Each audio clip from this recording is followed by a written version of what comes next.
I don't know, maybe Yeah. because. Yeah, it's just the ask me to reset my time. password when I did it, and then it asked me to get those password, and Yeah, it's not so it's, working. yeah, so it's never Wanna- asked me for Don't any like password. messing up my Did that. file.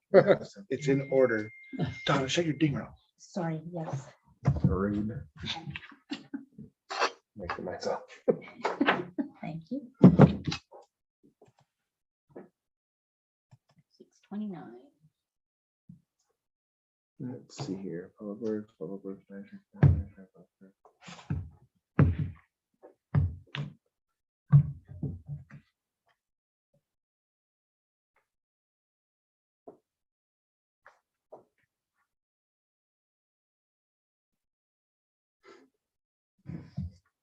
$6:30. No? Yep. Okay. Good evening. I'd like to call our meeting to order. We're going to go through our budget and I'll turn the meeting over to our CAO. Right? I think you actually have to call the motion to open. Oh, yes. Moved by Councillor McGinnis, seconded by Councillor Clark, that this public meeting be open at 6:30 PM. All in favor? Carried. May I just make a comment? We are monitoring YouTube, so anybody wishing to make a comment on our YouTube channel, I'll be able to see it and provide the question to our CAO or to council. Oh, okay. Okay, so I'll just share my screen. Brief overview. For council, this will be very similar to the general government committee meeting that we had. If it's helpful, you can swing your chair around. Yeah. Yeah.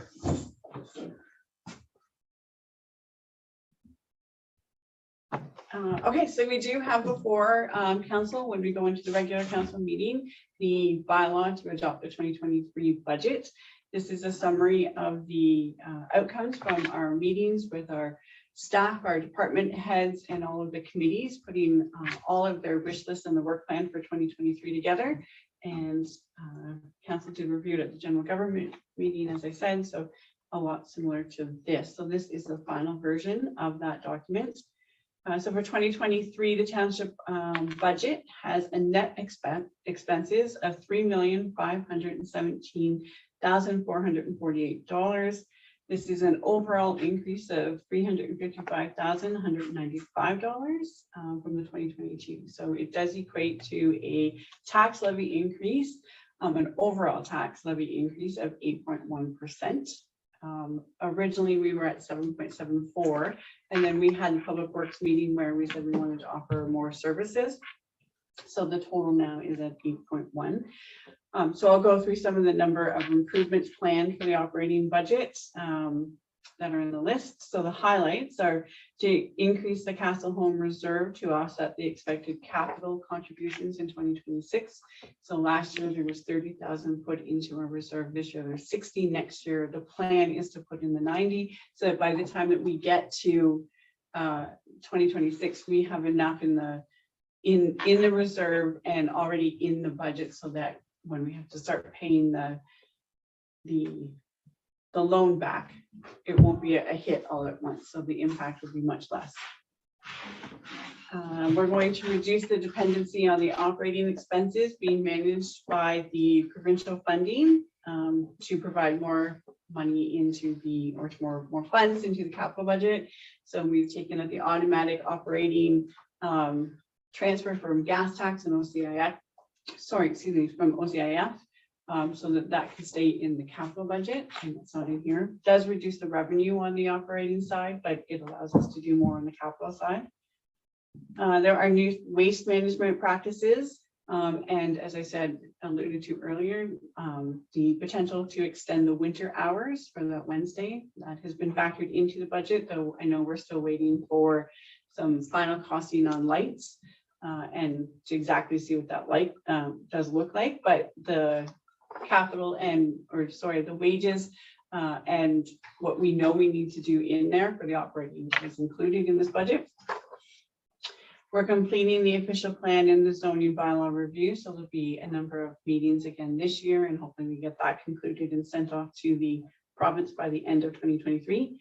There's additional funds for physician recruitment.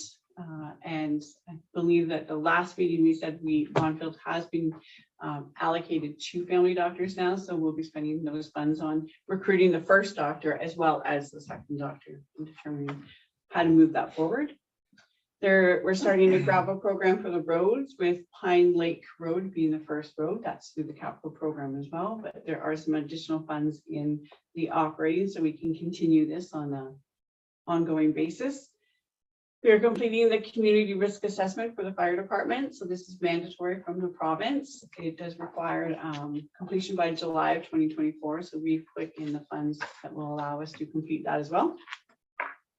It's a more involved summary of everything in the fire department. So we have staff time, and we have our fire department and the committee that's working really well to get that completed. Then there's obviously, sticking with the fire department, additional firefighter training. So congratulations to the fire department. We have got a lot more new volunteer firefighters who have graduated from their probation periods. So now they're in post, and we have to start to train them. Again, provincially mandated that there has to be, we have to be at the NFPA, that's the National Fire Association standards by 2026 for all of our volunteer firefighters. So we'll be training them up. There's the new public works truck and maintaining the vehicle. So there's some that needed new motors, new brakes. There was one in the fire department, one in the public works department as well. So that's through the operating. New computer software for our administration here, because our system, Baker, is going to expire at the end of the year. So we need to transfer over. So that's included in this.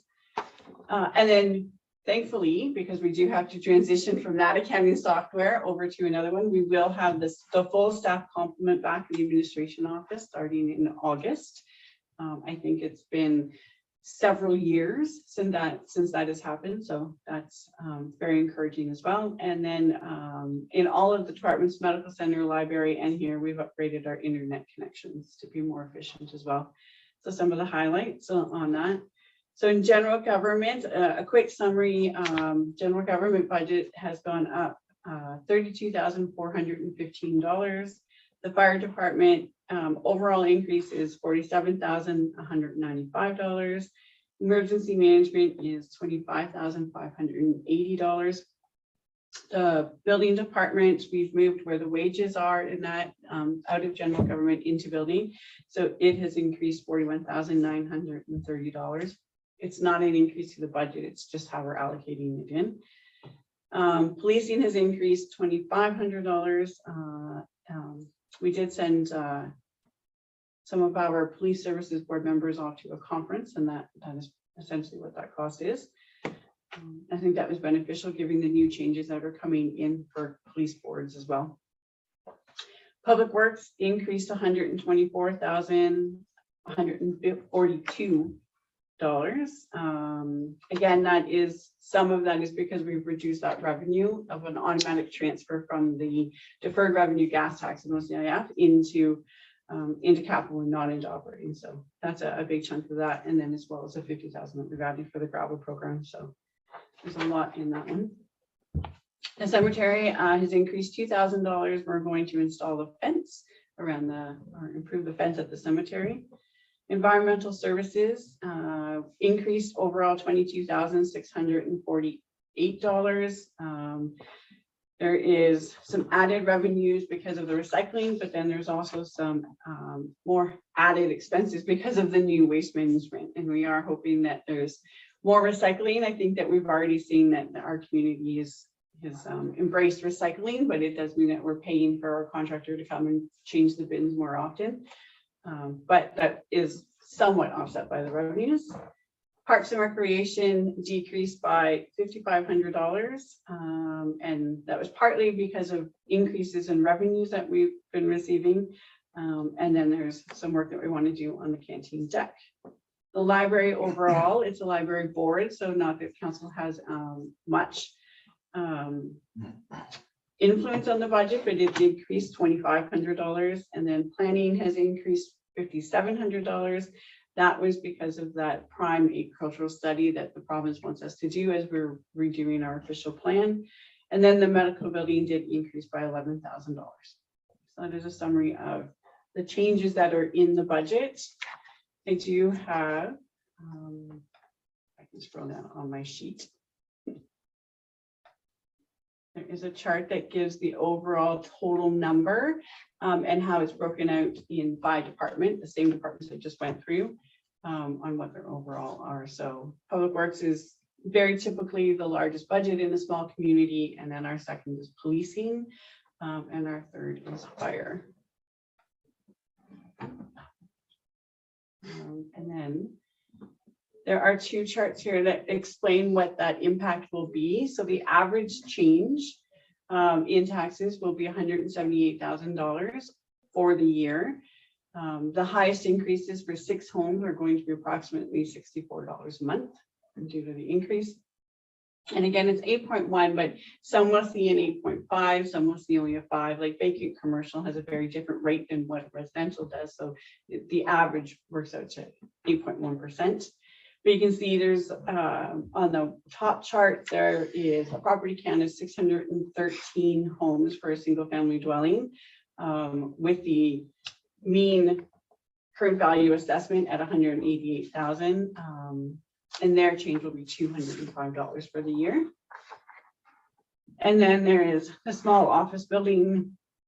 There's one of them, and their increase is only 5.94%. So the second chart at the bottom breaks it down more for the residential, but there are 483 properties that will see an average change or a percentage change of 30. That's 30% of the change. I apologize, but it's total for this 483 is 16,000. 461 properties are going to see an increase between $100 and $200, but the total that we'll collect is 70,000. So the first column says what that dollar increase is going to be, and then it's how many people are affected by that. So the majority will see about that $178 increase for the year. And that pretty much sums up our operating budget. And then our capital budget, council did direct that most of the capital work for this year would be focused on roads. There was debate on which roads and what we were going to do and what that would look like. So the report came back to Public Works, and I know it's going to the council meeting tonight as well, once we get into the regular council meeting. This budget is based on doing the development road and doing 4 kilometers of the chip seal on that, and then Pine Lake Road as well. Some recycled asphalt on there, and then the gravel program. So in total, $804,000 will be spent to ditch and gravel portions of Pine Lake Road, and then to chip seal development road from South Shore to Line 3, that 4 kilometers. And then we are preparing the budgets, the tenders, so that we can get that work started as soon as possible and hopefully have something back for the August 15th council meeting. And there's a picture of what those areas might look like, or what they do look like. Other capital items are the accounting software, the grader, and a zero-turn lawn tractor. But most of these are being funded from deferred revenues, such as the gas tax and the OCIF, and then the NORD's funding as well. And the 130 for the new truck for the winter, that's been through the operating levy, as I spoke about before. And then the rest of this, the total capital budget is $1,678,606. So the remaining is coming from our savings. And that is for presentation. If anyone has questions. Any questions? I'll just say well done. I appreciate the back and forth that council has had on several meetings and being able to kind of go through this with fine tooth comb, as it's most of our first budgets to be able to go through. And we went through with quite a bit of detail, and being able to understand kind of how the taxpayers' money is being spent was very helpful for me. And I'm confident that this is a prudent budget that I'm happy to defend. So Appreciate that. And it was our first budget as a council, and hopefully next year, the timelines will be moved up, which I think is our expectation. And hopefully it will get easier because, you know, we are familiar with it now. So, you know, the capital budget will be coming earlier for us, so we can have a quicker start for next year. So looking forward to that. Dan? Yeah, I mean, I think what Councillor Corbett and Councillor Clark has said, like, pretty much sums up. We're just looking, next year we'll be looking for expedient budget, and I think the CEO is on it. Yes, and I'd like to thank the staff for putting everything together and going back and cutting corners again. And I know as much as we want to do a whole lot more, we're going to do everything that we can with the budget that we have. And I would like to thank all of the staff for going back to their committees and going back to their boards and bringing back the best that we can do. And I believe that this the budget is a good budget, and probably we will do better next year, but I think we've put everything we have into it, and I think we've done very well to come with the figures that we have at this point. Thanks for the staff, and thanks to council as well. Are there any questions on YouTube? None so far, no. There's only one person watching. Are there any questions from the public? We let you in now. Just a comment. I agree that the budget has to be produced way earlier than what it has been. You're looking for tenders in end of July. So we're obviously going to pay more for any product that you're trying to get at this time of year in order for them to complete it on time. So that means them increasing their construction group, you know, like trying to pull people from all over, and it's going to cost more and more. The later you are, the more it costs. And I think that's apparent anywhere. And yeah, So the sooner we can put out budget tenders in the year, the better price you're going to get.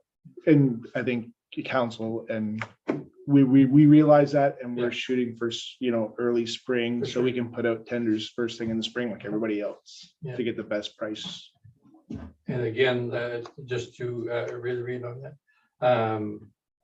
if you are earlier to budget and other people are ready, also probably a good chance of amalgamating your bids and getting even better cheaper products.